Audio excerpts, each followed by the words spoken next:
All right, welcome to the Explainer. Today we are diving deep, and I mean deep, into the plumbing of the stock market. We're on a mission to solve a mystery that had economists totally stumped for more than a decade. So here's the puzzle. What if a fundamental law of the stock market, something everyone just assumed was true, suddenly looked like it was dead, gone, vanished from the data? Well, a new paper just revealed the truth. It wasn't gone at all. It was just hiding, in a place nobody even thought to look. Okay, so our mystery kicks off with this one central clue. It's a concept that's like super fundamental to finance. It's called the liquidity premium. Okay, so what is that? It's basically a core economic idea. Think about it. If you own something that's really hard to sell quickly without tanking its price, an illiquid asset, you should get paid extra for taking on that risk, right? It's like hazard pay. It just makes total sense. And you know what? For decades, this theory was solid. The data backed it up perfectly. But then, right around 2010, something weird happened.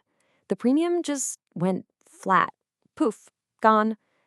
This was a huge puzzle for economists. I mean, did the market just fundamentally change overnight? Or was there something else going on under the surface? Well, the answer, as it turns out, wasn't about what was being traded, but how. To crack this, researchers had to stop looking at the market as this one big thing, and instead, they had to zoom way in on its modern architecture. And that's where they found a very, very important hidden middleman. So here's the thing you've got to understand. The market isn't just one big swimming pool where everyone's trades mix together. Nope, it's segmented. When you, a retail investor, buy 100 shares of a stock, your order is in a completely different lane than, say, a giant pension fund that's trying to offload 1 million shares. And right in the middle of all this segmentation, there's a key player that most of us have probably never even heard of, the wholesaler. These are these super sophisticated, high-frequency trading firms. And get this, your broker actually pays them to handle your trades. They're the real middlemen of the modern market. So when a wholesaler gets your trade order, they've basically got two options. Option one, they can internalize it. That means they just fill your order using their own inventory of shares. Option two, they externalize it, which means they pass your order on to a public exchange, like the New York Stock Exchange. And believe it or not, that simple choice is the key to this whole mystery. Okay, so this choice, internalize or externalize, might seem kind of technical, but trust me, it's where the entire puzzle starts to unravel. This is where the wholesaler has to perform this incredible high-stakes balancing act. So let's set the scene. Imagine a huge pension fund. They've got an urgent problem. They need cash, like right now. And to get it, they need to sell a massive block of stock. But they can't just dump it on the open market. That would absolutely crater the price. So who do they call? A wholesaler. The wholesaler steps in and acts as a liquidity provider, buying that entire massive block of shares. Awesome, right? Well, not for the wholesaler. Now they have a huge problem. Their inventory is totally out of whack, and they're stuck holding a giant position in a stock they don't necessarily want. And this is the multi-million-dollar question, isn't it? How on earth do they get rid of that massive, super risky inventory without tipping off the rest of the market? If they just start selling, the price will tank and they'll lose a fortune. Well, the answer is pretty brilliant.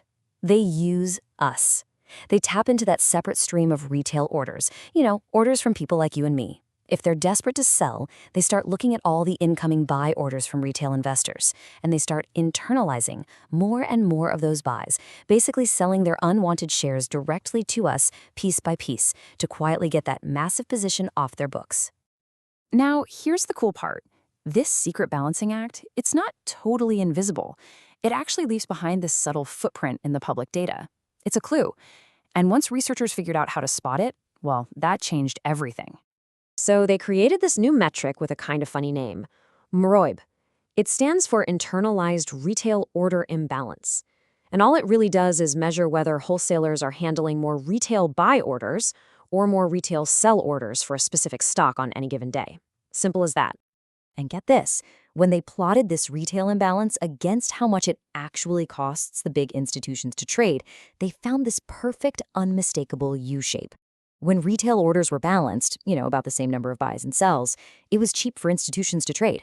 But whenever retail flow was heavily tilted one way or the other, it meant a wholesaler was working overtime to balance their books, and institutional trading costs went through the roof. Okay, so this discovery led them to their ultimate tool. They called it ILC, which is short for Institutional Liquidity Cost. And basically, it just measures how often a stock has one of these big retail imbalances.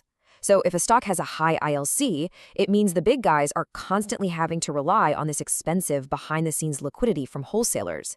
It's a totally new way to see how liquid a stock really is. So now they had this powerful new microscope, right? This ILC measure. The researchers went right back to the original mystery.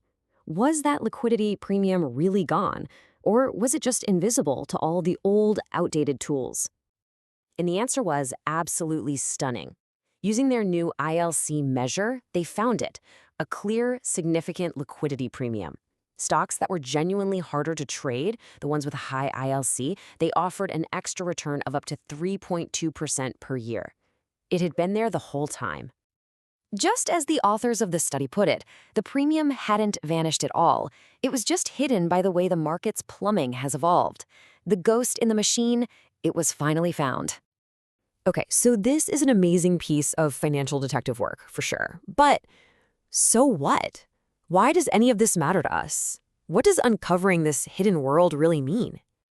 Well, the takeaway is actually pretty profound. It turns out that your individual trade, which feels so small and insignificant, right? It's actually a vital piece of the puzzle. When your trade gets combined with millions of others, it creates this incredibly powerful signal, a signal that shows the real stress points in the entire financial system. You're not just a bystander, you're part of the balancing act. You know, this whole story just proves that fundamental economic laws don't just disappear. Sometimes they just change their shape, they adapt. And it really makes you wonder, doesn't it? What other huge secrets about our economy are hiding out there in plain sight, just waiting for someone to invent the right tool to see them?